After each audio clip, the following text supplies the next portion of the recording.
Okay, welcome to, this is our official annual business meeting. We will have reports from committees, from our allied organizations, and a little later we will break into committee groups. So our committees can meet individually. That's a practice that we've held for many of our meetings. My name is Peter McCarthy. I'm a coordinating committee. I'd like to welcome all the new faces here. It's really good to see you. I'd like to start with a land acknowledgement, recognizing that we are on land that really belongs to the Haudenosaunee, and we are uninvited guests here. I was at a Peace Council committee meeting recently. Carol Baum pointed out that land acknowledgements had come under some criticism lately for being perfunctory and just repetitious.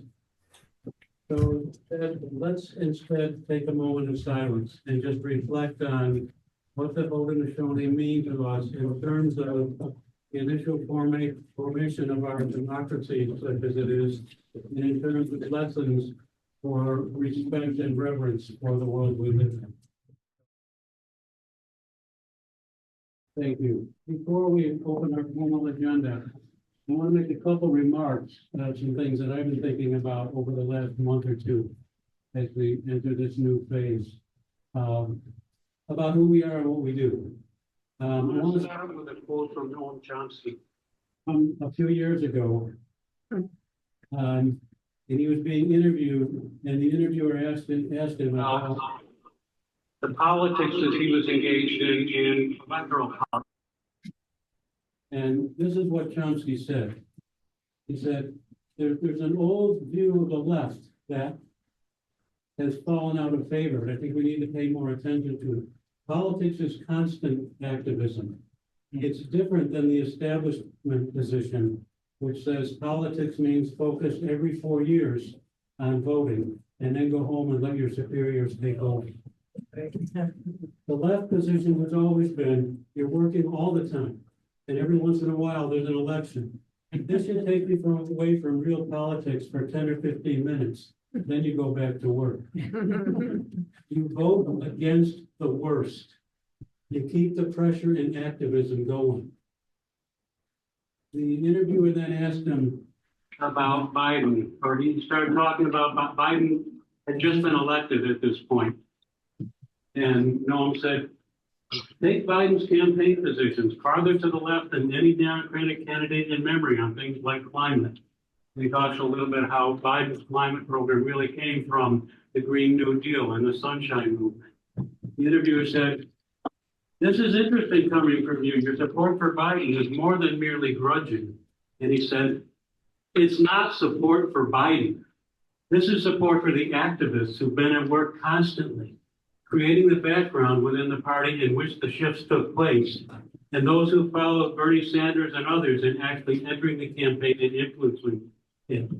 Support for them, support for real politics. So I suggest that that's where we are.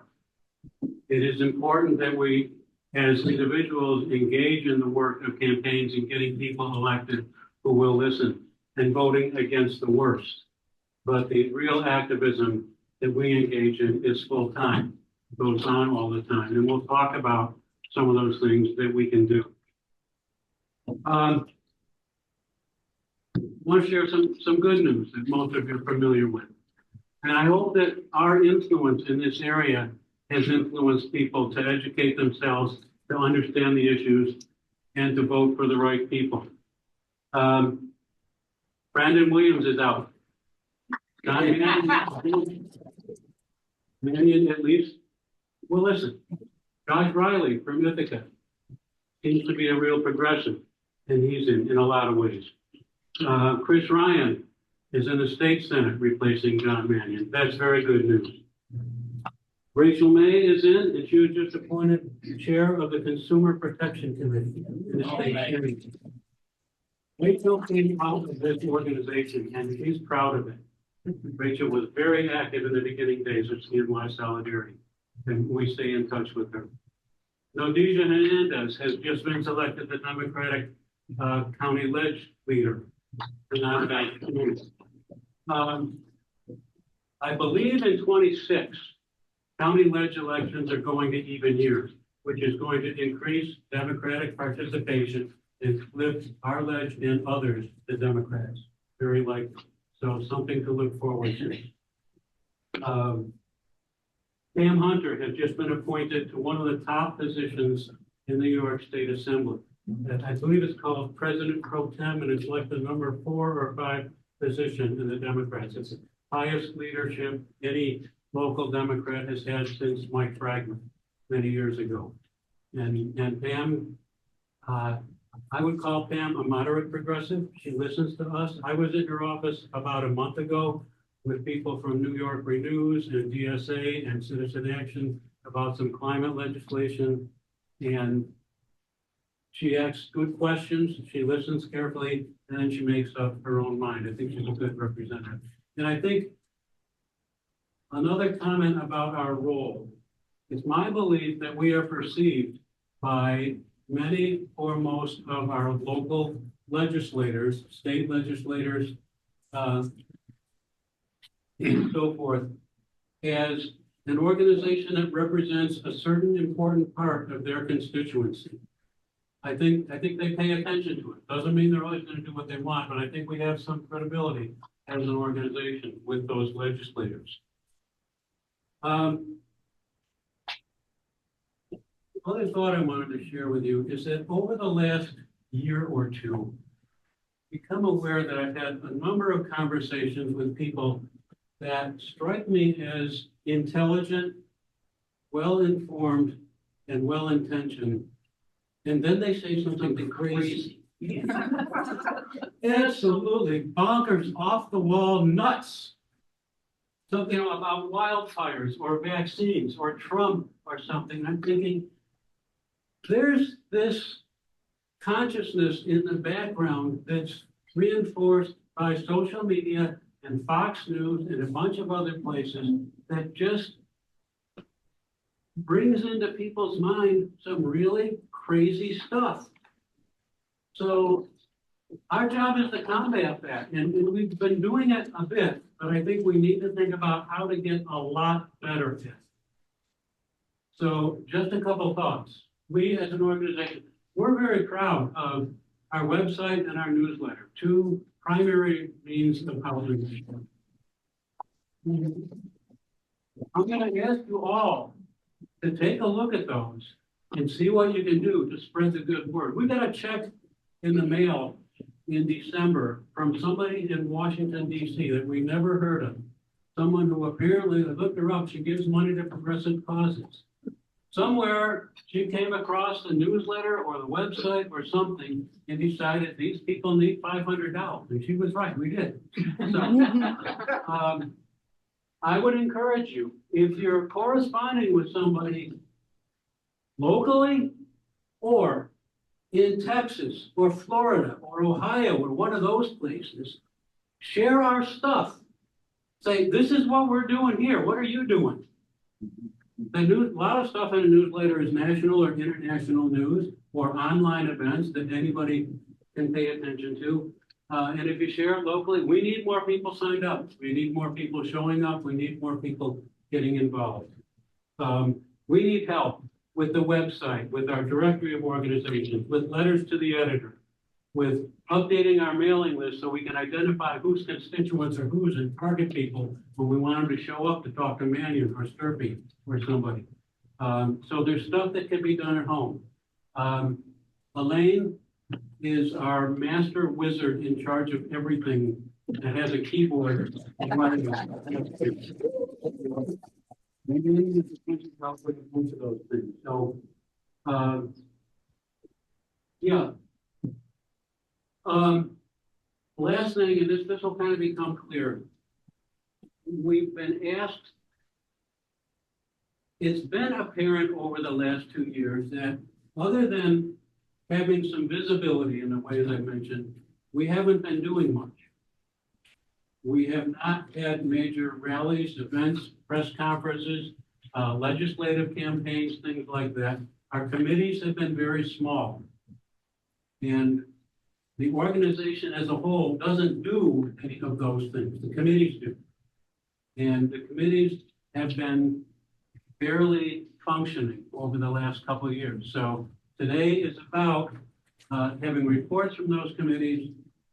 First, having reports from our allied organizations who are very important to us, and then figuring out ways in which we can all get to work. Anybody got a general question before we move on? Okay.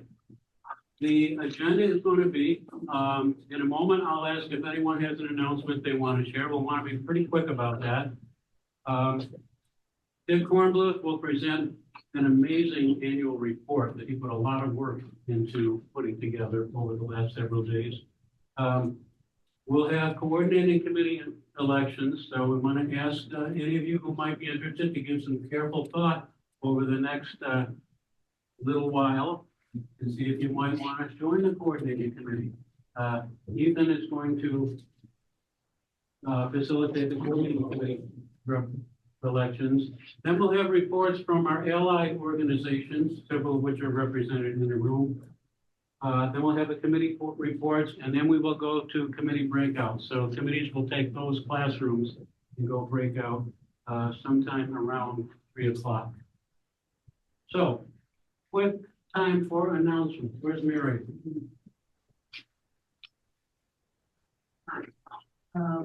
I've been working with a group called Families for Lead Freedom Now, that has kids in, and one of the issues that's coming up as things have progressed, you all know that the county and the county exec wants to do repairing, but obviously it doesn't have the money to do it, that took COVID money to do it, and doesn't have enough, and of course is now looking to borrow our tax money to pay for it. Mary. It's pretty. Oh, it's better. Whoops, sorry. I'm sorry. And so one of the things we are finding that the county has been dragging its feet for years and years and years. The health department now has a woman whose response to lead in the water and into our pipes was just let the water run for a minute. I'm not let my child drink the water. We need a better response from the county. So one of the things we want to do is go back to the numbers around the aquarium. And what I'm doing today, and Chris may have some questions to add after it, is has anybody and does anybody know where the real figures for the costs of the aquarium are, and do they exist? So for example, the 85 million was never enough. It didn't include parking. It didn't include getting the whole place built after inside and running. So if anybody knows of somebody who has been and has access to some of those figures, I would really appreciate it. And which was like really like to go back to the county and say, why again, this is outrageous to be spending over 85 million when we know, we knew the first time around, it didn't include the parking lot. So there's always a lot that has just been left out of it. So if anybody has information, access to information about the real costs around the aquarium, we would appreciate it. No, thanks, Mary. That was good. Good report. Good ask. Okay. This is a little housekeeping. This is the biggest personal meeting that I've seen in Solidarity in maybe 3 or 4 years. Thank you. Two things. For many years, we survived the jar at the table, on the tip jar. We got it out a little late today. I just want you to know that everything we do is totally dependent on donations and selling the Encyclopedia Britannica door to door. So before you leave today, it would be great if you could help us out. So I'm on the indivisible subcommittee, and we raised questions about if we were going to have public demonstrations or things like that. There was a concern about increasing violence directed towards our group. And so Judy may have something, she wants to say, where is she? Right behind me? Okay, we kind of split up looking into this. And, I'll let Judy speak about her thing, but, one of the things I did was I contacted, the International, Center for Nonviolent Conflict, who has a director named Hardy Merriman, and much to my surprise, he ended up talking to me. Their office is very much reduced, I think. I just wanted to make people aware of the fact that we need to have a discussion in this larger committee about nonviolent action and training to protect ourselves from violence, because I think that that could be brought against us. And so we have some resources that are through this center, and Judy has also talked with the internal resources that we have here in Syracuse. But I want to get this on the agenda, that we start, some sort of planning for this, because we're going to want to start rolling things out soon, and I think it's legitimate to be concerned that people are going to be violent with us. But it occurs to me that with the increase in violence that we're seeing around the country, and with the almost advocacy we see for violence within this administration, that we should have some training. Years and years ago, back in the old anti-Vietnam days, I was trained in Dr. King nonviolence training. And I think we need something similar to that. So we have options. We have Andy locally who has training, but Merriman also has put together a booklet that is free and online and can be circulated. And I'm kind of in favor of multiple sources of information and training that is specifically targeting the violence that tends to happen in the United States, right? And managing that there. So that's one point. I think we need to have a complicated discussion about this and lots of strategies. I want to also bring up, I was with a friend last night at dinner, and she said, we can't do the same stuff we did in 2016. We're facing something that is much more different. I'm not advocating violence ourselves, but she was saying we need to be disruptive. And we might need coalitions with people to help accomplish that disruption. Business, banks, I don't know. But standing on a corner at the federal building with 30 people isn't going to cut it this year. And I want us to think as a group, and I'm bold to say this, I'm sorry, I'm not here very often, but we need to do something that's bigger, more powerful, more effective, with more people than just a demonstration at the federal building. They're not going to listen to us, and it just makes us a target. Hey everybody, my name's Ethan. If I've met you, I'm a climate organizer of Citizen Action, and I'm on the coordinating committee here.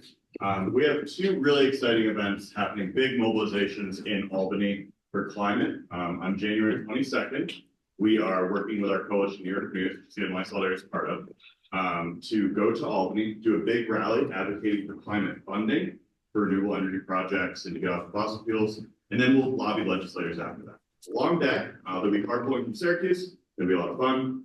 Check the newsletter. Thanks to the folks putting that in there for the link, or talk to me after. And then on February 4th, our friends at Agree and Renewable Heat Now Coalition are doing a mass mobilization in Albany as well for the New York Heat Act, which you've probably heard. Yeah. Really, really important legislation. And definitely would be great to show support. We'll be doing carpools for that too. Thanks. Well, it's interesting when we get to the end of the year, and Peter mentioned we didn't do very much, and then we start to actually tally up all the things that have been happening and what Solidarity has been involved in. It turns out to be a little more than we actually realized. So I tried to cover as much of the things of what we've been doing over the course of 2024 as I could get, compile, research, and evaluate. So this is a report. This is an annual report to the membership of the organization, and I'll go through it really quickly because we are running a little behind. How many of you have actually looked at it before you came to the meeting? When did you send it? It was actually a link in the notice to the meeting. Oh. So we didn't have the resources. It's a 9-page document, and we don't have the resources to print 50 copies of a 9-page document. So what Elaine did is she put it on the website, and when you got the notice of the meeting on Friday, there was a link to the report in the notes. So I'm going to go over it really quickly, but I urge you, when you go home, to go back to that email you got on Friday, which was the reminder for this meeting, and open up the link so that you can actually look at it. It's 9 pages of data. So I'm just going to go real quickly. I created a slate. Turn up the volume. No, you're good. You're fine. Okay. So anyway, on the national scene, we were involved in the Democratic election last year. We did postcard writing.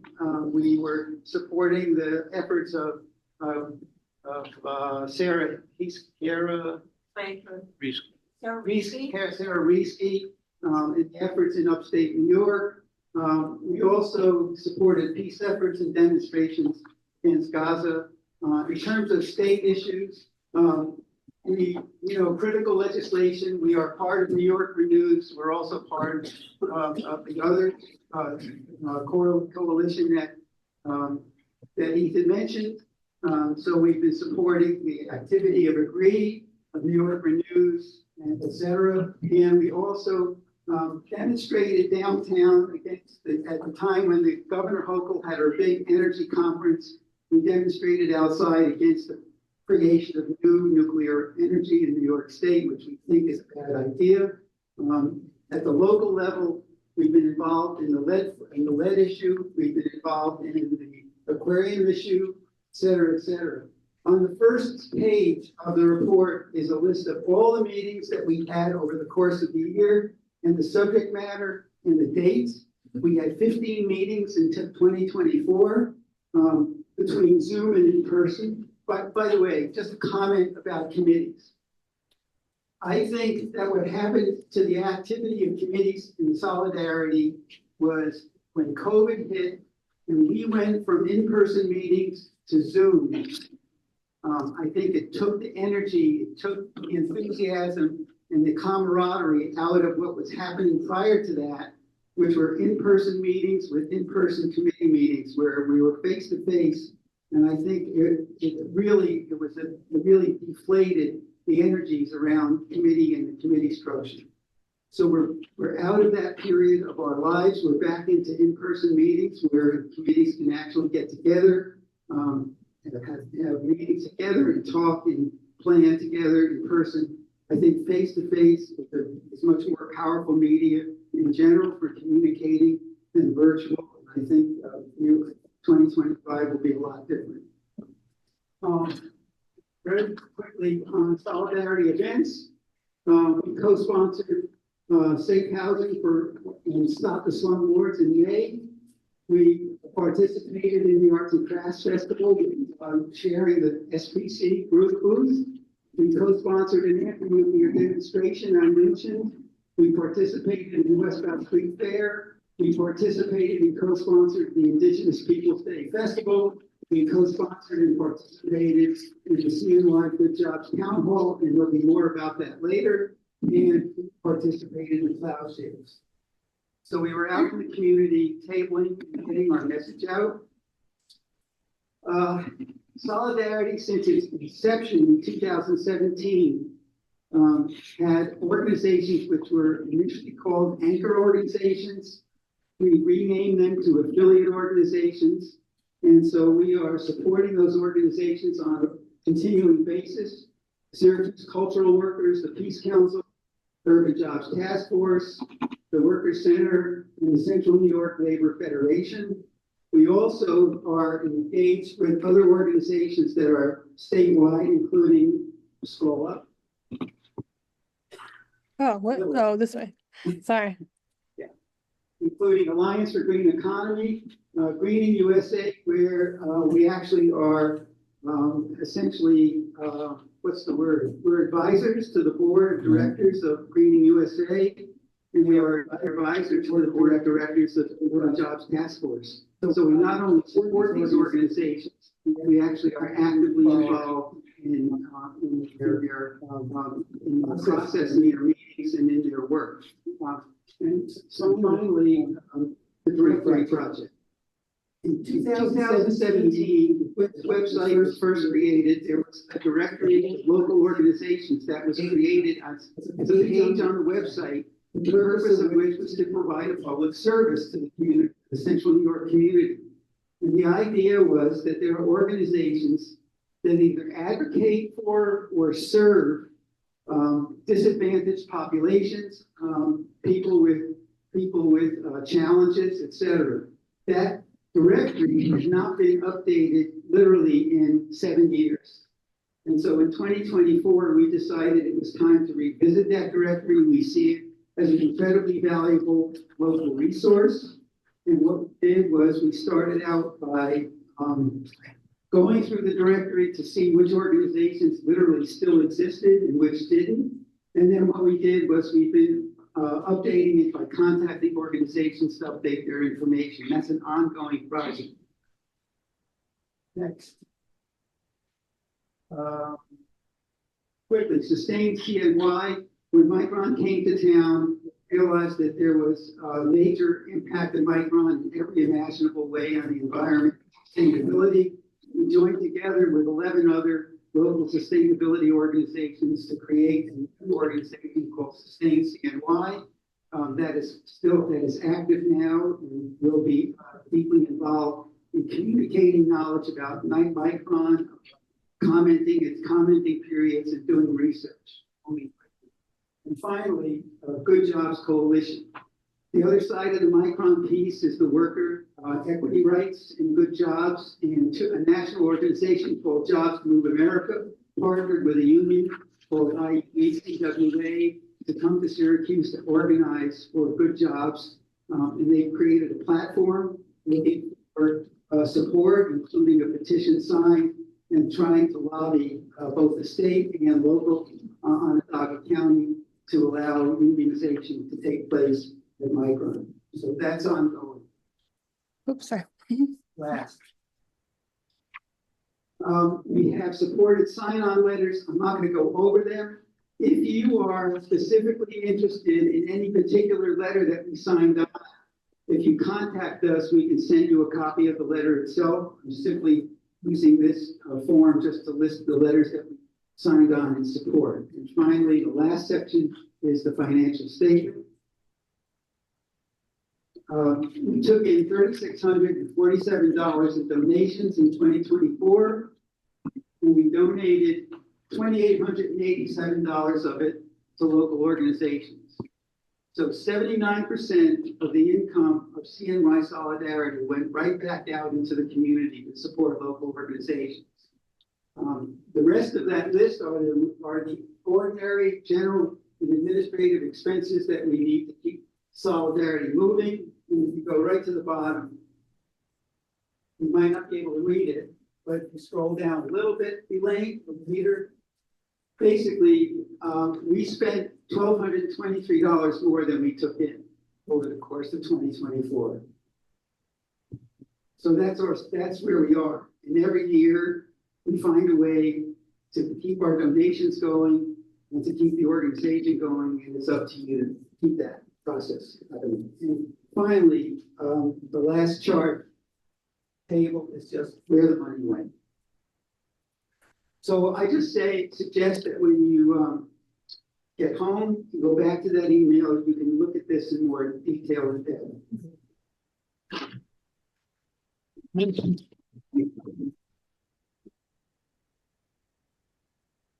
Thanks. We put a lot of work into that over the last couple of weeks, pulling together a lot of information. We're going to move to reports from our allied organizations.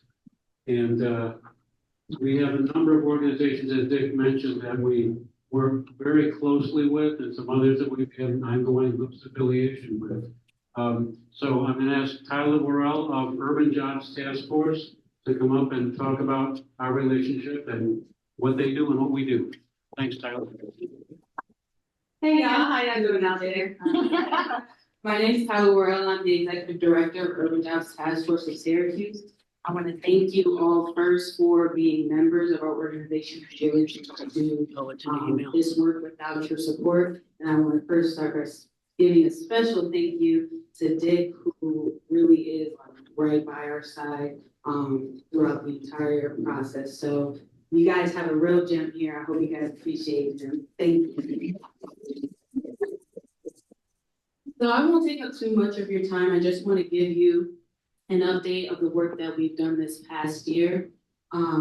There's a PowerPoint presentation. It's not too crazy, but I've also given you all our actual report, which is what's in my hand as well. So if you want to dig deeper into anything that I'm talking about, there's hyperlinks in it, so you can go and explore as much as you want. The main thing that we've done in terms of our advocacy is we tabled at 10 community events, one of them actually being Families for Life Freedom Now. We are in support of them as well. We also have been engaging the On-Ramp Initiative. Has anybody heard of On-Ramp? Nobody. Wow, okay. Well, Peter, you've heard of it because you're also part of the Jobs Task Force. Well, On-Ramp is the governor's initiative. It's supposed to be a regional workforce training hub that they plan to bring here in Syracuse, and it's supposed to be in response to the semiconductor industry. So Micron coming in town and its affiliate organizations or businesses that are going to help them. So with this, they asked Urban Jobs Task Force to come on board because what they plan to do with this workforce training hub is have Syracuse Build also be hosted in there. And is anyone familiar with Syracuse Build? Okay, we have one. So Syracuse Build is a pre-apprenticeship training program that was actually a part of Urban Jobs Task Force contributions and conceptualization to have a part of the I-81 project to get locals onto the I-81 project. And what the success rate of that is about 80% of those who come through Syracuse Build and do this pre-apprenticeship program actually get on to the unions with the I-81 project. So what they're planning to do is have Syracuse Build be housed under this workforce training hub. They asked Urban Jobs Task Force to come along. And we actually served as the co-chair to their community engagement and culture subcommittee. And basically what that meant was this summer, I went throughout the city, all 4 sides of town to get feedback on this initiative, what it would mean to the community, how would people feel like they would be included. By the end of that, I presented to their leadership committee, all the committees that they had surrounding this project on what we found. And again, the presentation report is in here if you want to dig a little deeper. Why this is important is because it's a regional training, workforce training hub, right? So that means that people from all over are going to come and get trained up and get what? These Micron jobs, right? That's been promoted to us. Why we felt that it was important for us to be a part of this is to get ahead. We really value economic and racial justice, right? So we fight for and with disadvantaged Syracuseans for equitable economic opportunities. And if you're asking us to come to the table proactively, then we want to be able to inform decisions that hopefully are going to be made. We, in conjunction with this, have started an advocacy campaign in response to Micron, which Dick already alluded to, the Good Jobs platform. That was something that last year we conceptualized, and we really wanted to focus on creating a campaign that would have job training opportunities, along with Micron actually setting workforce equity goals and directly addressing systematic poverty barriers that exist in Syracuse. So we co-anchored with Jobs to Move America and IUE CWA to co-anchor this platform. And we launched it in October of last year. We had a town hall and over 100 people attended this town hall. And what we're transitioning to do as we continue on this platform is we're going to start engaging local politicians to support the platform. We are also moving to consider collaborating to include environmental needs in to the platform as well. So that's where we are right there. And when it comes to this platform, really what we need, because we also are really a team of volunteers with one staff person being myself. Is we really need people's support, however they feel they can support the campaign, whether it's strategizing, actually being boots to the ground, participating, knocking on doors.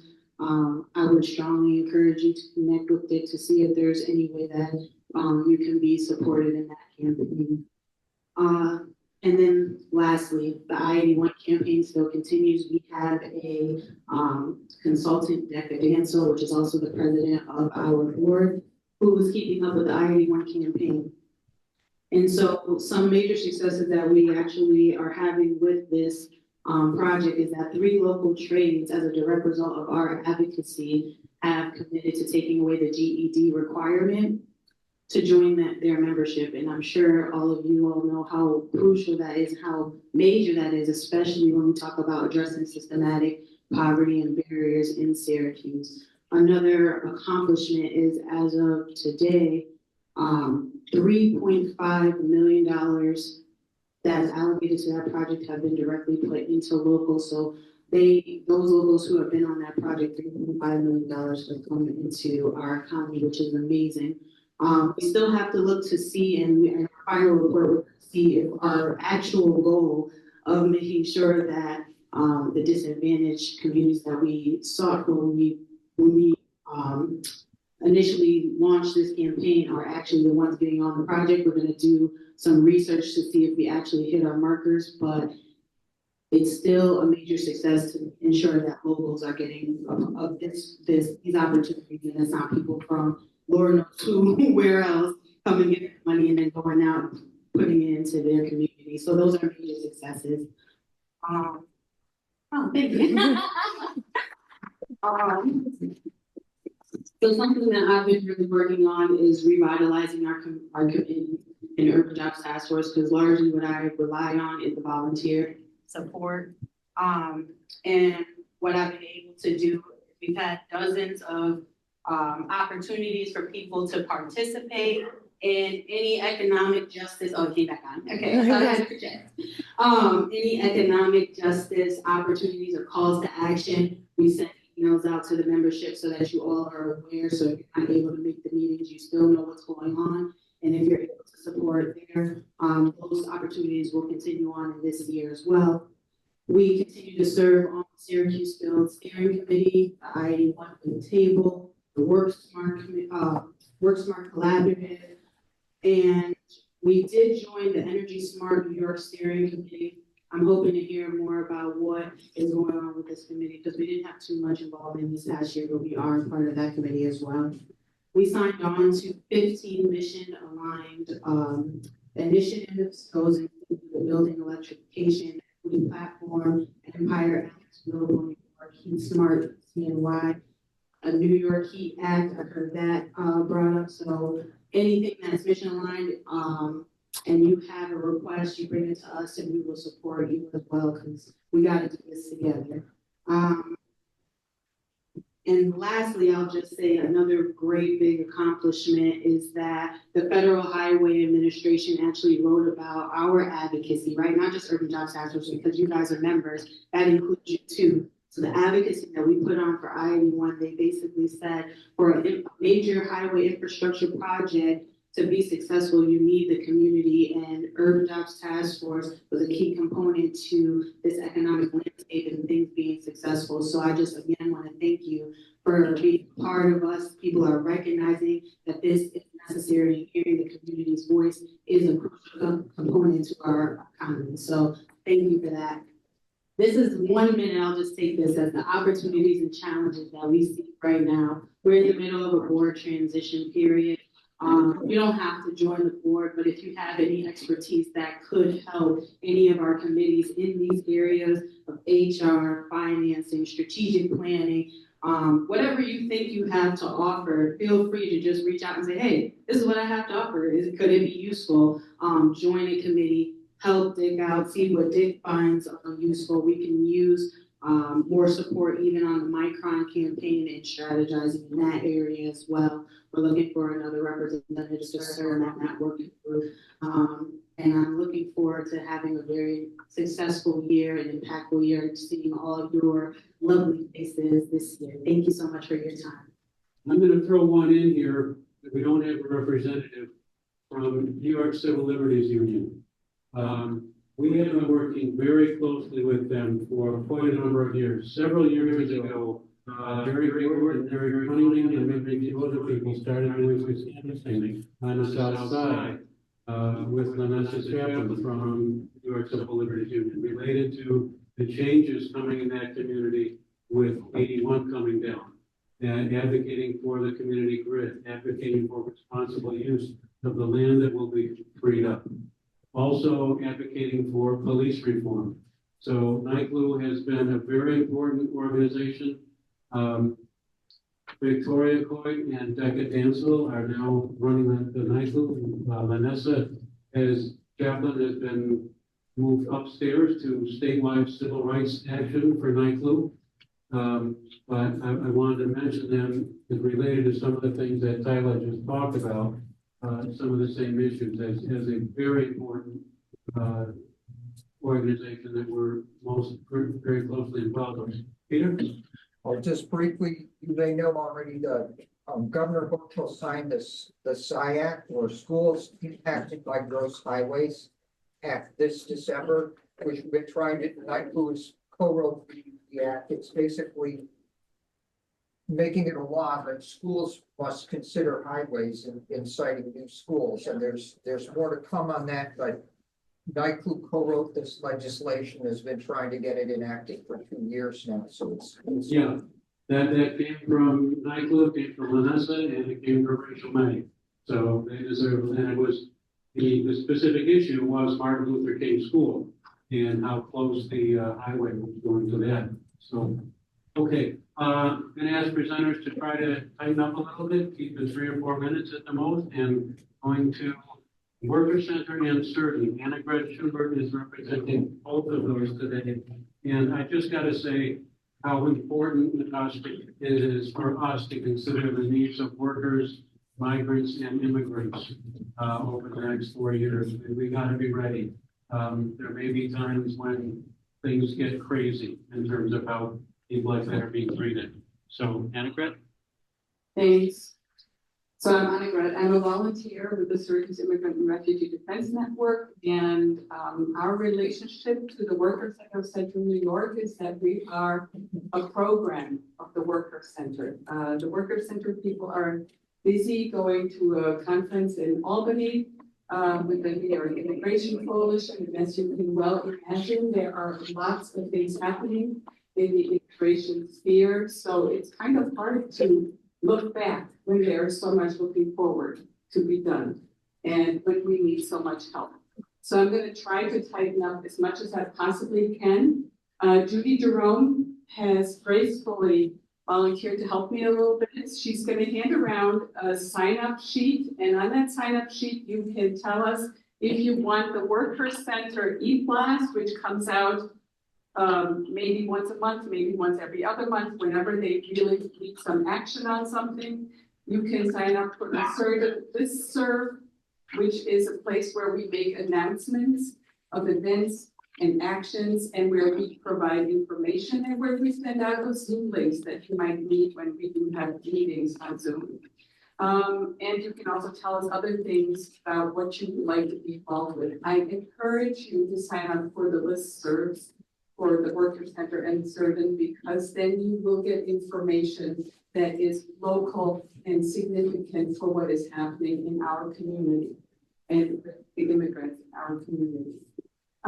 The other thing that Judy's going to start doing right away, because I know I don't have time to go over stuff, is to hand out basically a copy of the SIRDN presentation, because I knew I would run out of time.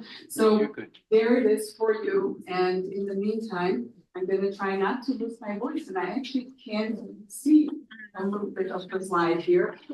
So, the Worker Center, as you might already know, is a membership organization focused on low-wage labor.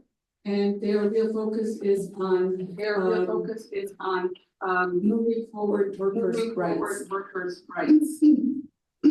It's a grassroots organization. Many of the organizations are immigrants, has nothing to do with what kind of status they have.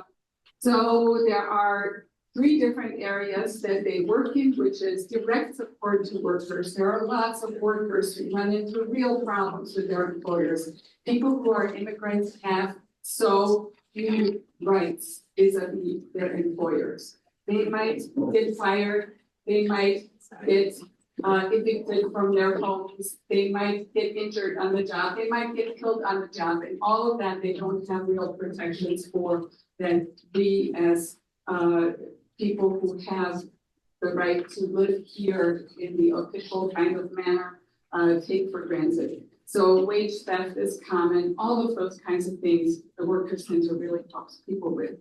They educate and organize with their membership so that they can start advocating for themselves. That is a big job. A lot of times that involves people from SIRDN because we might help bringing people from other parts of central New York into SIRDN for these meetings so that they can figure out how to advocate together because there is definitely strength in numbers. And the last part is political advocacy, which has to do with basically working hard to hold our legislators in Albany accountable for the things that are important in terms of labor rights. So let's turn to the next page. The kinds of organizing that happens is around farm worker housing and the right to organize. A lot of employers do not allow their workers to organize in any way, shape, or form. You're familiar with that. And a lot of people live in deplorable conditions on the farms. It's something that the Worker Center helps with a lot. We have a flyer for the next item. It's called the Unemployment Bridge Program. It's on the round table in the back, right near the sign-in table. It looks like this. This is something that has not been passed, and it would be helpful if any of you feel so inclined to help with this.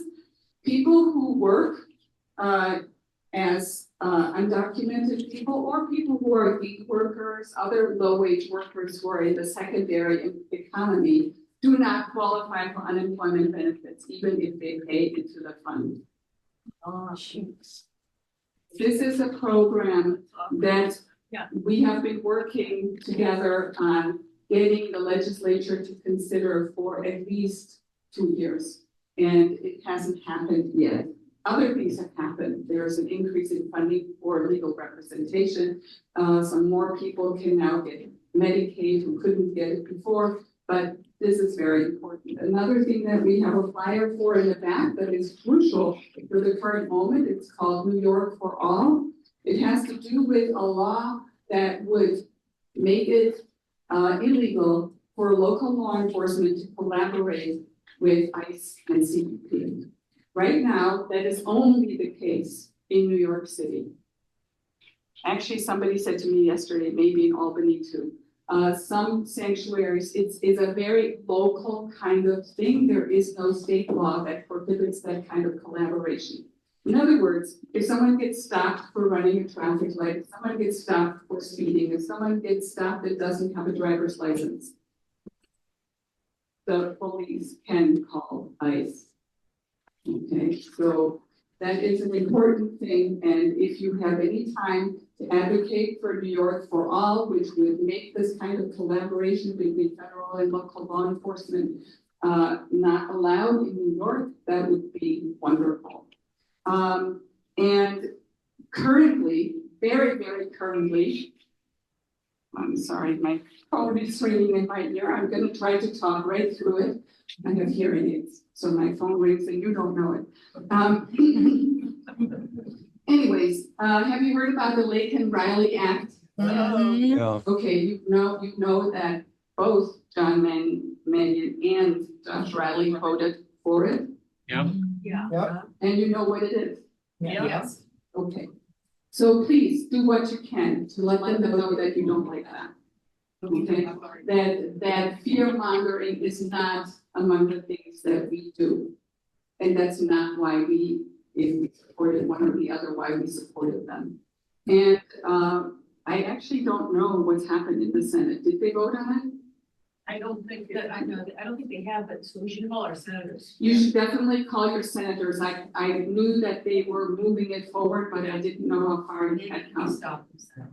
Okay, just one moment, I see your hand. I want to say one more thing on this slide and I'll call on you. The Green Light Act, you guys know what Green Light is? Mm-hmm. It has to do with people with or without visas or immigration documents being able to get a driver's license in New York State. Now you're familiar with the name Holman, you know who he is? Oh. Okay, just wondering, right? So Mr. Holman has announced that he doesn't like the green light law. Okay, so he's gonna be in a position where he could put pressure on that. So please keep your radar out for that, because it has been a significant change in the immigrant community for people to be able to get driver's licenses. Yes, you were gonna say something. Yes, I was going to wait till the SLAC committee meeting, because we've already talked about it. The coalition is not endorse a particular candidate, but it can work for them. And last fall, a lot of people in the coalition worked to get John Mannion elected. And then one of the first things he does, and I'm wondering if we don't want to, as a coalition, send him a communication telling him our feelings about him. As a group. Okay. I'm not gonna lead a discussion on that. You guys will do that. Oh, it has to do with wondering whether, because this coalition gave a lot of support to John Mannion, whether you don't want to, as a group, say, hey, no thank you to what he just did. Okay, so let's move on to the next slide. Here are some of the ways that you can support the Worker Center. I already told you about the monthly e-blast. It's the first check thing on that sign-up sheet that you passed around. Please pass that clipboard around so everybody gets to sign up if they want to. They also function on individual donations and some grant support. And please support their volunteer situations like SIRDN. We are their volunteer organization, and we do lots of different things. All right, I think that might be the last slide, is it? Oh, pretty much. Thank you so much. And you know what I forgot to say earlier? Thank you so much for CNY Solidarity supporting this work all along. I would like to say a few words about SIRDN, if I may. Obviously, we did not have to worry as much about people being detained and deported last year as we will this year. We have had, thankfully, a huge influx of people who want to help with this. What this means is that right now, what is on the SIRDN to-do list is to make sure. Got it. Okay, to make sure that all the people, if you can go to slide number 6, to make sure that all the people who want to help actually have a handle on what that means. How do you help people who are in imminent danger of being jailed, of being deported? How do you do that? What do you need to know? And what does it take? Are you the material for that? Or are you maybe the material for just giving somebody a ride so they can continue to live, so they can figure out how to get their groceries now that they're feeling more and more endangered? Okay, so if you can move on to slide number 6, these are all the things that we have been doing and our history that you have on the handout that Judy gave you. Can you keep going? What I want to talk about is I want to put the word rapid response team into your vocabulary. Okay, so we are trying to reestablish our rapid response team. We've made good progress. There is a team of people meeting regularly, trying to figure out the nuts and bolts of this. If you want to be involved in this work, please sign up for our listserv, because you will then find out what is going on in the near future. And just for starters, what's going on this week, and I'm sorry, I missed giving this to you in print, but I will make sure that Peter has it for your newsletter, and it will appear again in the SIRDN listserv. So tomorrow, on Monday, we have a general meeting, SIRDN, on Zoom, where we surely will be talking about what's next in terms of rapid response. You can get that Zoom link for the meeting by either writing to us at SIRDN315@gmail.com, which is on that handout that you handed around, or you can go to Facebook or Instagram on our pages and send us a message there, and we will send you the link. We have certain orientations coming up this week, so you're lucky. We would obviously like to know if people are coming. So again, please let us know if you want to come by writing to that email address, SIRDN315@gmail.com. And there are 2 orientations. One is on Wednesday evening in person at the Center for Peace and Social Justice in the Workers Center Lounge. And the other one is on Zoom on Thursday morning at 11 o'clock. So again, if you let us know what you want to do, we will make sure you have all the information. 2 trainings that are already scheduled that would help you support immigrants are, this is an incredibly important training. It's called Know Your Rights. And you all know through all your work how significant it is to have a good base of knowledge about what you have to do and what you don't have to do when you have an interaction with the police, or in this case with ICE or the Border Patrol. So there will be a Know Your Rights training at the University Methodist Church this coming Sunday, the 19th at 12 p.m. You don't have to register for that, just show up. Okay, 12 o'clock on Sunday. And the last training that I know about that is scheduled in the next couple of weeks is on the 27th of January. SIRDN will have a transportation training, which means that we will familiarize people with our transportation policy. We do not send out people to give rides to somebody who don't know what our policy is and haven't signed off on it, because it is important for us that things go in a manner that we can support, that is aligned with our mission. And simultaneously, that transportation training will also address all the legal questions that are right now popping up in your head. What will happen to me if I'm cuffed by police and I have someone in my car who's undocumented? And I think that's all I want to say. I just want to leave you off with a couple of things that I thought of while I was listening to other people. Someone brought up the importance of our continuing conversation with people who do not agree with us. I'm not sure exactly how it was phrased, but it popped into my mind in connection with something. And one of our SIRDN members, Jim McKeever, some of you might know him, wrote in a recent blog post, when you are talking with somebody who is fear-mongering about immigrants, who is saying things about immigrants that you passionately disagree with, here are 2 questions you might want to consider asking. One question is, and this takes courage. I would admire you if you can really do it, but just something to think about. Who taught you to hate? And the other question that's a little bit more gentle, but also difficult. What is it that you most long for?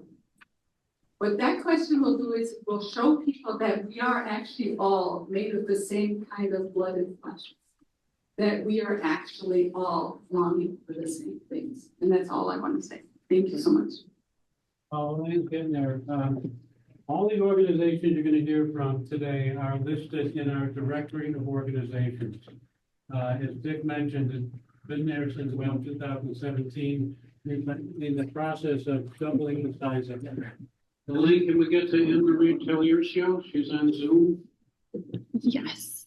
Ian, do you? Anne Marie, you with us? Good afternoon, everybody, and thank you for asking us to reaffirm our membership. We don't always agree on everything because we represent 200 affiliated unions that they don't always represent everything. But the Central New York ALF is not only Onondaga County, but it's also the 11 counties of Central New York and 6 of the labor councils you may hear of. One's in Syracuse, one's in Auburn, one's Oswego, one's in Broome, Tioga, one's in Mid-State Utica, and one in Auburn. They are under our leadership. We've been very busy this year. I know it seems like we weren't that active either, but we had 2 reasons. We didn't have the right staff person, and then we didn't have a staff person. But I will shortly introduce you to our new one, who we're very excited to be working with. But we were busy getting John Mannion not only through the primary, but way over the top. And from December 2023, we actually were making sure the unions also came out and supported him to have that, make that achievement, which we did. We got him through it. We got Chris Ryan through it. We got the other elected officials you mentioned, but our main job was to help flip that Congress. And thanks to the work of the unions, the members, a lot of retirees, and other people that joined us, we were able to get Josh Riley elected, John Mannion, and also Chris Ryan to our state. So we're very proud of that. And unfortunately, if the rest of the country did the work that was done here in Central New York, and I'm sure by many of you as well, we would have probably had the presidency back. But that brings us to where we're all going to be going this year. And I think it's going to be back like the Catco years. We're going to be working together quite often. And unfortunately, I think everything we've achieved in 4 years, we're going to have to be trying to hold on to. We have to support our people we got elected, whether it's in the state and I believe we're all on the same page with that, whether they're state or federal candidates. And most likely, we're going to have to put together an opposition for much of what they're going to try and take away from us. But that's what I see us doing this year. We don't have our exact agenda because that comes after the governor's speech and we see what she has in her budget. Also, let me think, Josh, Chris. Also, it's important that, I don't know why, but I had a third thing and I can't remember it. But anyway, we're hoping to hold on to what we have, and we kind of see it as that's what's coming this year. I mean, Trump has kind of made his statements, and it seems like we're just going to have to hold on. I know the other thing I want to talk about was Micron. It appears to be safe. We have signed on to the agreement that the jobs there should be union. No particular union, but that they should have labor peace agreements which help us organize, and they should be union jobs, because the job of the unions is not only to represent our members, but also to make sure that we create the atmosphere for good jobs to come to the community and really be good jobs. We can create all the jobs we want, but statistics and data show if they're not union jobs, they really do not contribute to the community as should be. It doesn't increase the wealth across all sectors, and it won't become a booming economy, which it could. And as you know, unions are for the working person to have a proper share of the wealth that is created in the community. So that's basically where we have been this year. And as probably in a couple of weeks, we'll have an agenda, and I'm sure our agenda will be to work together this year. And I want to introduce our new staff person. Some of you might know him from his work in this area, but Josh Ludden. Josh, could you get on just to say hello? He has a big territory to cover, but he's up for it and he's excited, and I'll let him say a few words. Can you all hear me? Yep. Okay. Yes. My name is Josh Ludden. I know some of you from political work that I have done. But as of the new year, I am working with the Central New York Area Labor Federation. I'm going to be doing the field coordinating. So I've already started to work a little bit with Anne Marie on getting some stuff done.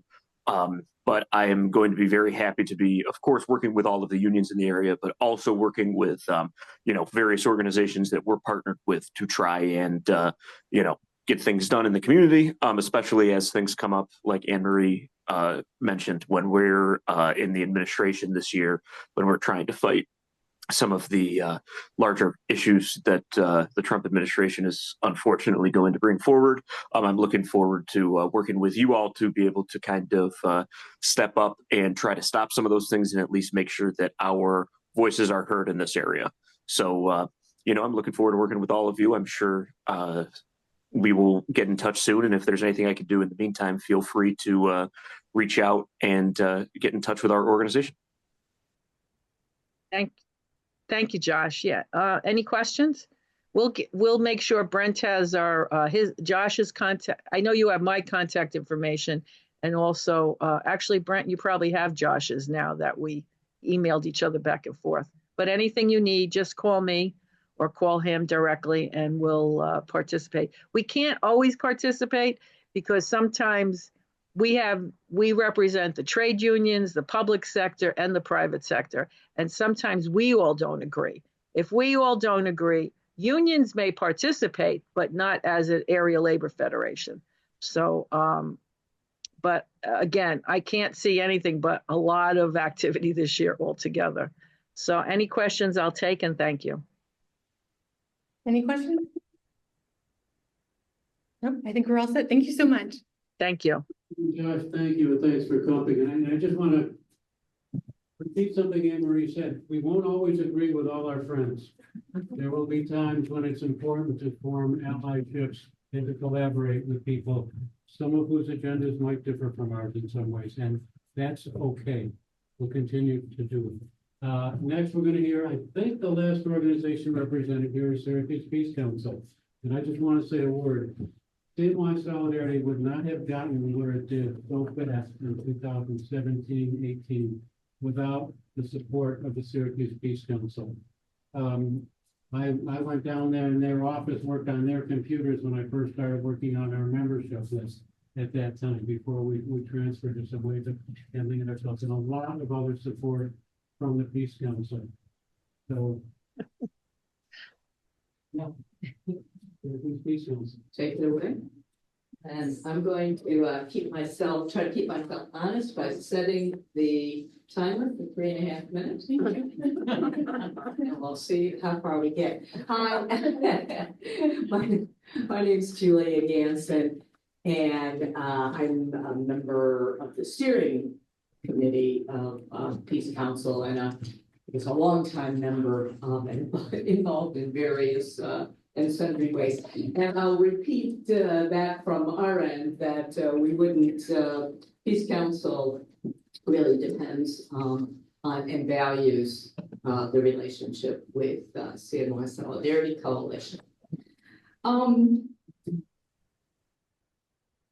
Just a few things on our general goals and actions. We also work a lot with allied groups, both locally and nationally, internationally. One of the examples of a national international group is World Beyond War, which one of our committees is affiliated with. So, we are, like you, an umbrella organization.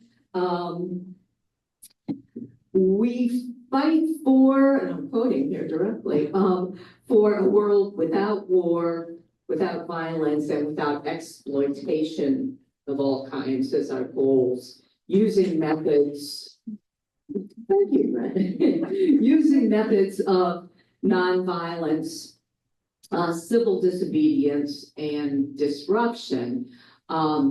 And I was interested in what you, Lisa and Jane, were saying earlier about, nonviolence training. This would be a great example of something we'd love to, go through training with, alongside you. Maybe we can talk, more about that. At the present time, we have a full-time staff person, Lee Cridland, who I think many of you will know. We need to add a second person. We hope to go through that hiring process this coming year. We are led by a steering committee, which, as I said, of which I'm a part. That steering committee is very small right now. There are only 4 of us on it. We're also really needing to expand the steering committee. We have 5 standing committees that are under that umbrella: Beyond War and Militarism, which is very much connected here, Nuclear Free World, NEW, or Neighbors of Beyond Indoctrination, and Justice for Palestine, and then Plowshares is also a standing committee, which they work throughout the year. We also have many members, although it's, wow, what a loosely defined term. Some of our members are parts of those committees. Some members are members of any committees, but they volunteer or they show up or they show up at events. No, that's it. I know where I stand. That's clearly, a sort of a motley crew to try to deal with. The organization, has had many ebbs and flows since 1936 when it started. I think it's the oldest individual peace organization in the U.S. We had a big surge in 2003 with the invasion of Iraq, got a lot of people involved and worked tirelessly towards that. I would say we're in more of an ebb now than flow. So we work to educate, we educate, we agitate, we organize. And where we are now, currently, we're mostly centered on establishing peace and social justice in Palestine. And all those committees work together for that end. Just last night, we did an event, an educational event, very common to what we do at Outrage. We got a local Palestinian poet who's at SU doing poetry reading to show how central this issue is right now. We had about 150 people show up, which Outrage does not hold. We had to turn away a lot of people and apologize to his according to himself. A lot of people were turned away. It's clearly not a big enough venue to anticipate that. See what social media does? I mean, the real advantage is it reaches all sorts of people. The disadvantage is it reaches all sorts of people, and it makes it harder to gauge things like how big a crowd is going to be. So we're centered right now on Palestine, and I thought maybe this example would help clarify how we work together, but also slightly differently. So in advocating for Palestine, we have advocated for a ceasefire, but with the caveat that the ceasefire is just the beginning. What we need is the application of human rights in Palestine and to an illegal occupation which has lasted 70 years. And so it's obviously a pretty broad focus. And the last thing I'll say is that we have a wealth of Palestinians in town. We have another speaker Tuesday night, who is from West Bank. I actually met him when I lived in West Bank some years back. And Baha Hilo is an educator and an activist and a tour guide of international visitors in the Bethlehem area. So he'll be speaking at our rage tomorrow night. We hope we won't have to turn, or Tuesday night, we hope we don't have to turn people away. And I will put a flyer over there. Okay, thank you.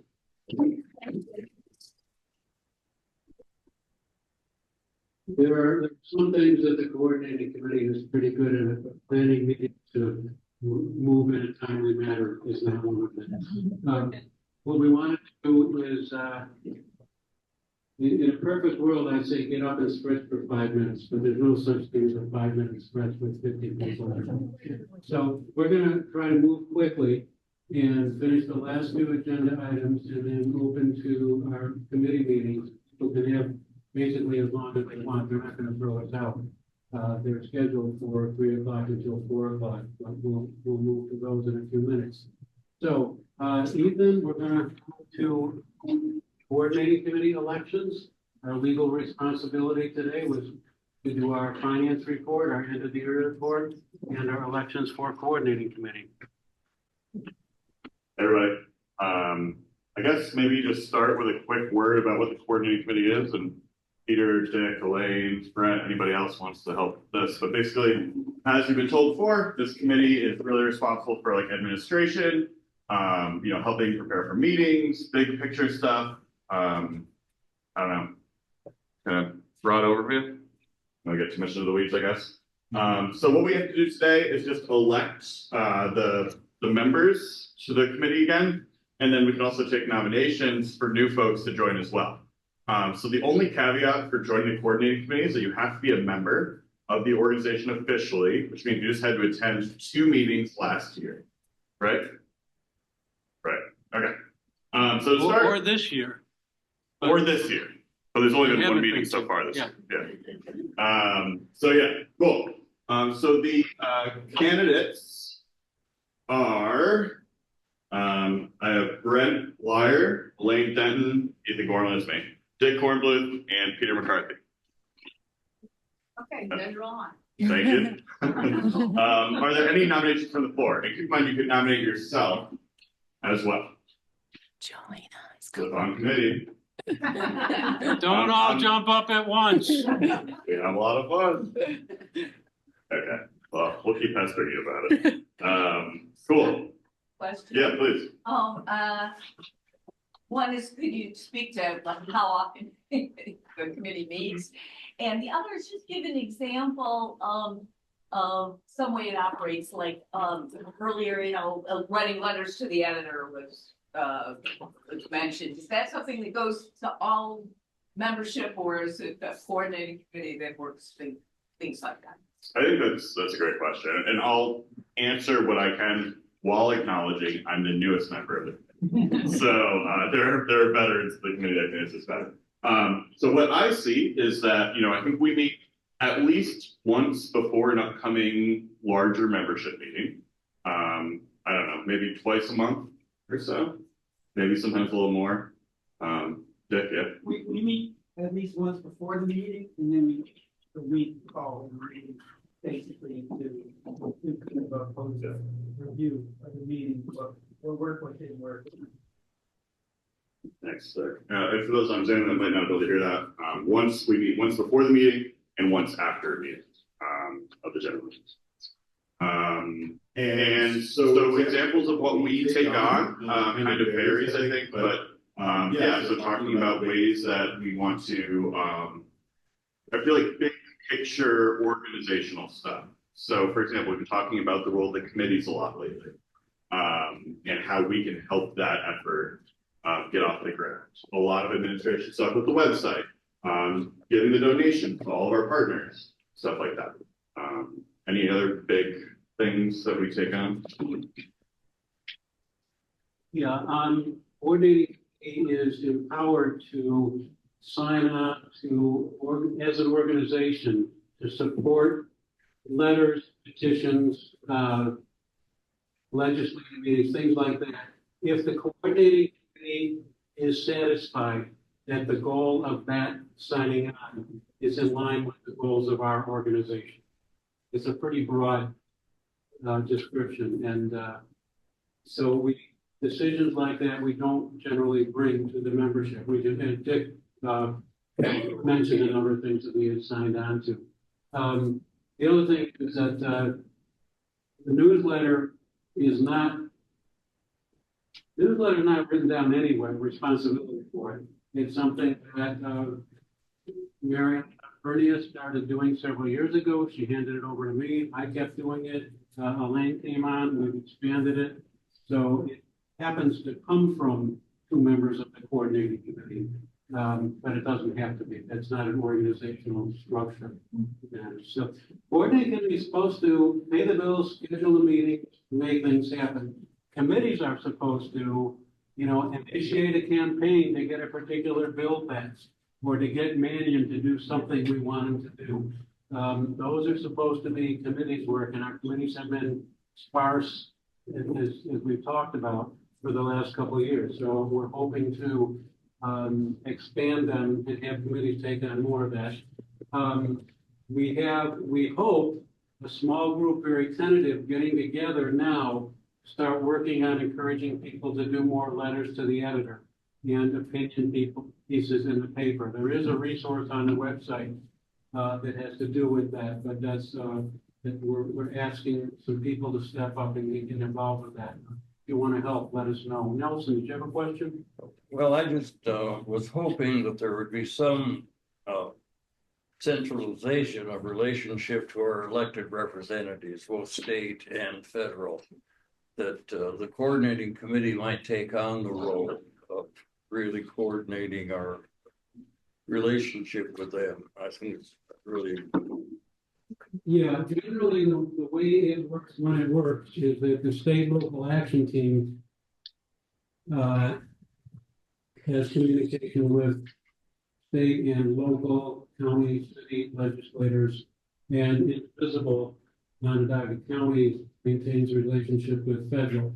That can change if we have a climate action team, if there's something specific, that can sort of cross over to a different group. So it doesn't all go through a coordinating committee the way we currently run things. Any other questions? Last call for nominations from the floor.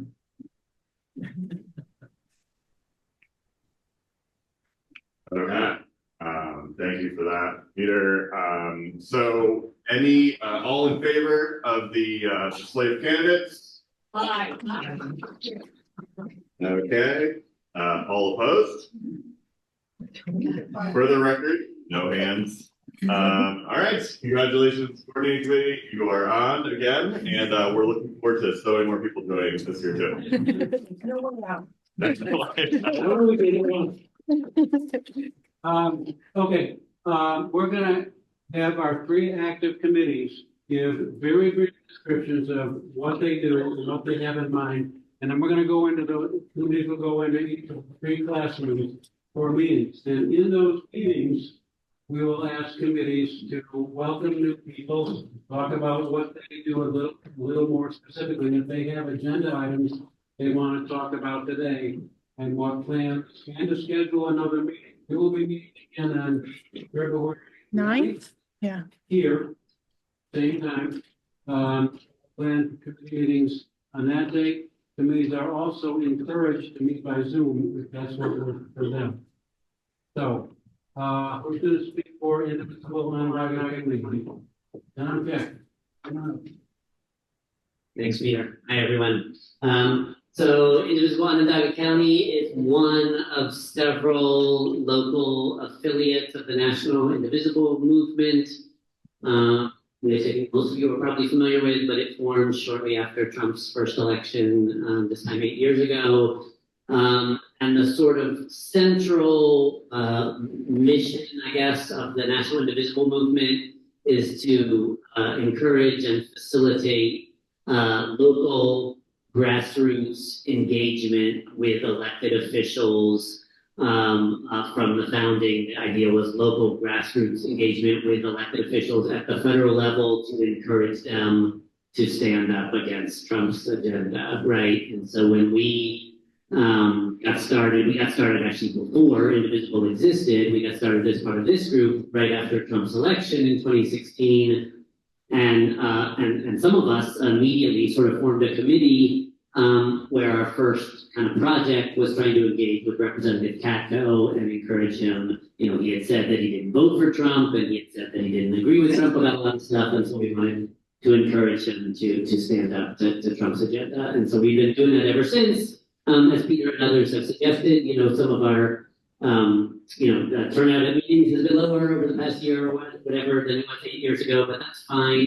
We got lots of folks here now.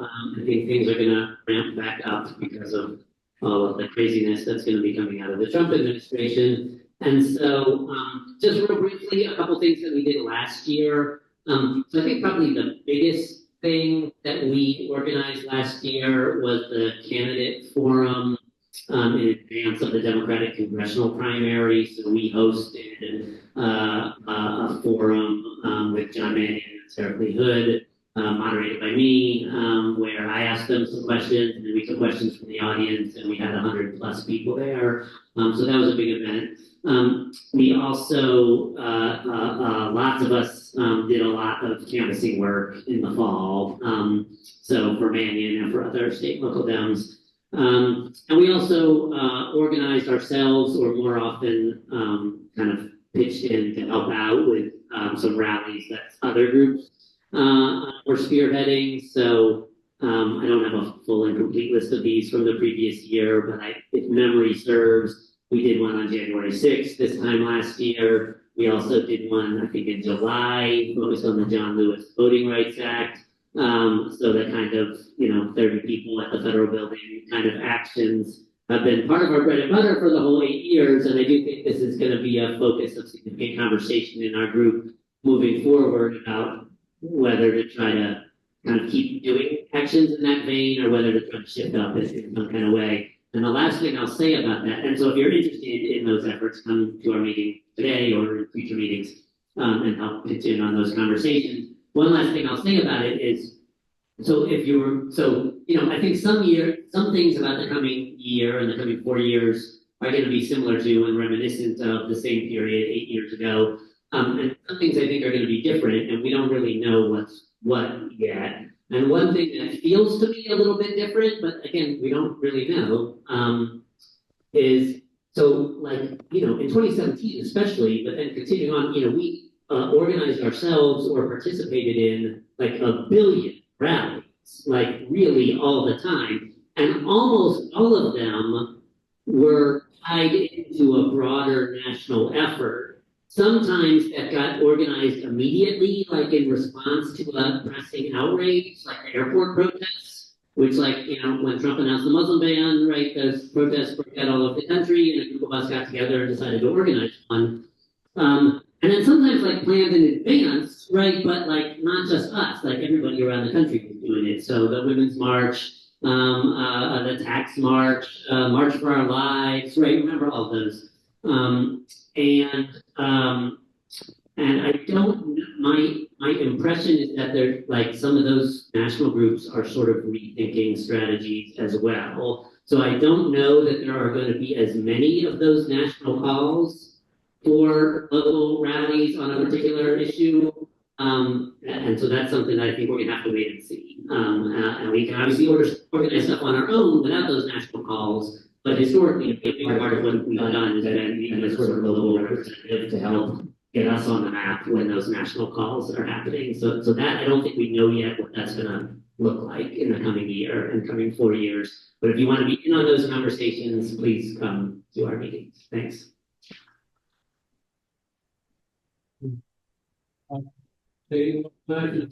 Elaine. Okay, hi everyone. So last year, I'm just going to say because I haven't my screen. Last year, the State and Local Action Committee shared information about local governments in Onondaga County and highlighted important meetings, rallies, or public hearings members, followers to know about and to attend. You can find some of this information on CNY Solidarity's website under resources, and some of the issues and the events we worked on earlier in the annual report, like fighting for good jobs, preventing a takeover of Syracuse's CRB by working with the NYCLU, and we also work very closely with Families Led for Freedom Now and more. Some resources, I just printed them out, they're really small, but like I looked really closely at property taxes. So this is on our website if you want to look for it, on it or at it. So in the year to come, we'll be focusing on many of the same ongoing issues. Plus we'll be working on canceling the fully funded taxpayer aquarium shifting. We would like to shift those funds to be spent on housing people, not fish, or on educational programs, on removing land, our water, our housing, anything, everything besides maybe an aquarium. Or it's making sure that no more taxpayer funds are spent on that vanity project. We'll be continuing to advocate and work with the Invest in Our New York campaign to tax the ultra wealthy in New York on the services that we critically need. Working on passing good cause eviction in Syracuse and expanding it across Onondaga County. Watching and sharing information about local races happening in 2025 and more. We always need more people active in the state and local action committee. Each person brings their own perspective and their own issues that we can learn more about and advocate for when actions arise. So I hope anyone interested in meeting with us for the state and local action committee. Thank you. So briefly about the climate justice action team. So the big issue is obviously Micron. I'm sure that in this room there's not staggering statistics and numbers about what Micron is bringing to this community. The impact on the environment can be enormous, either being moderately disastrous. Micron will use as much water as the entire state of Syracuse. Micron needs as much electricity the entire state, Vermont, New Hampshire. Micron will be producing and generating using some toxic waste of the earth, called PFAS, which are comprised of over 10,000 different kinds of molecules, only of which have been identified. They're called never molecules because they don't break down in the environment, and they will be put into the water. Micron will be processing. Micron will be destroying over 200 acres of wetlands in order to build their plants. It goes on and on and on. So it is, in fact, the largest industrial project in the history of New York State, with it actually built. So, so what's happened, as I mentioned earlier, is that CNY Solidarity was literally the beginning formation of a new coalition of sustainability organizations that has told us to sustain CNY. That's still developing. We need help, literally help, with things like creating a website. We have no funding, like every other organization in that coalition. We're volunteer based, and so that's going to be the focus of the climate action team going forward. The second thing is just a quick bit of history. Since Solidarity's founding, the climate action team has been involved in a lot of the critical energy saving and initiatives in New York State. We demonstrated in Albany for the CLCA, the climate community climate justice, which has set the standards for the future of New York State's use of electricity, generation of carbon dioxide. So we'll be following up also with citizen action. Ethan talked about it. We are part of New Yorker News, and so we'll be involved also the New York Heat Act, which was a critical bill that was put on the table and basically didn't pass the legislature last year, and was fighting for that. There were several bills related to that Governor has passed the cap and invest bill. I urge you, for example, one of our allies is Green USA, and they have a monthly Green Day lunch. And the last one on Friday, which was a critical part of, was basically elucidating the features of the cap and invest program, which actually puts penalty on carbon dioxide producers, generators. So there's a lot to be done.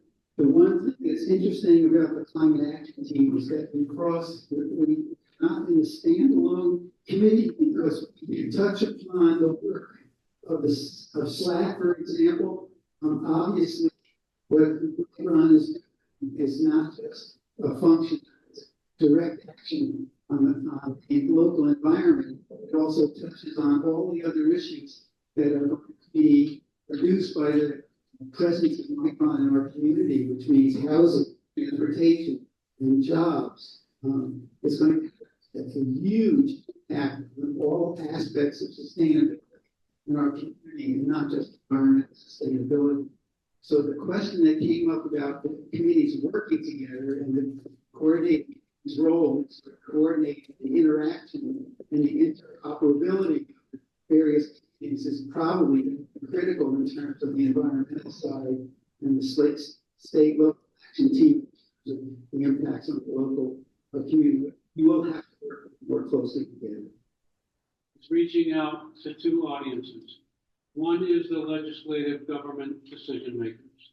We reach them through emails, phone calls, petitions, all those kinds of things. We don't endorse candidates as an organization. That's a decision we made a while ago. We thought it would be too divisive and distract us from the kind of work about educating ourselves and everybody else. We do what we can to reach out to those legislators and say, we're here and you need to pay attention to us.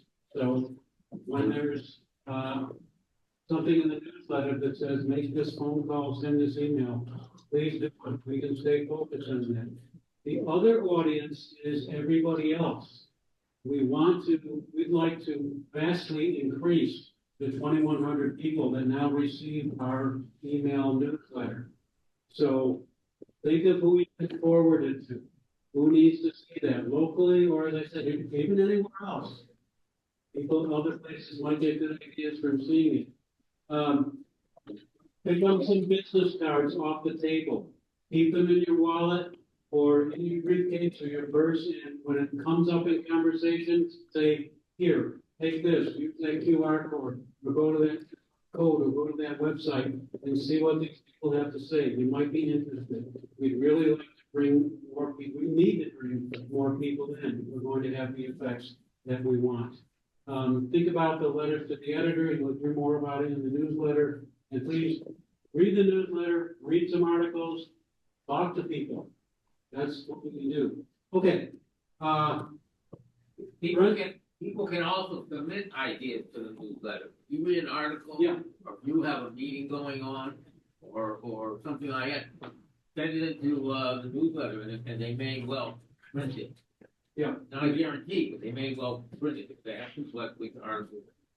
Contact information, so you can send it to me or Elaine, or send it to CNYSolidarity.org@gmail. Okay, indivisible, first classroom, state local action team, and climate will figure out these two, which is going to work better. Nick will be standing by the door of climate, and Elaine and I will be at state local action, one of those. Thanks, everybody.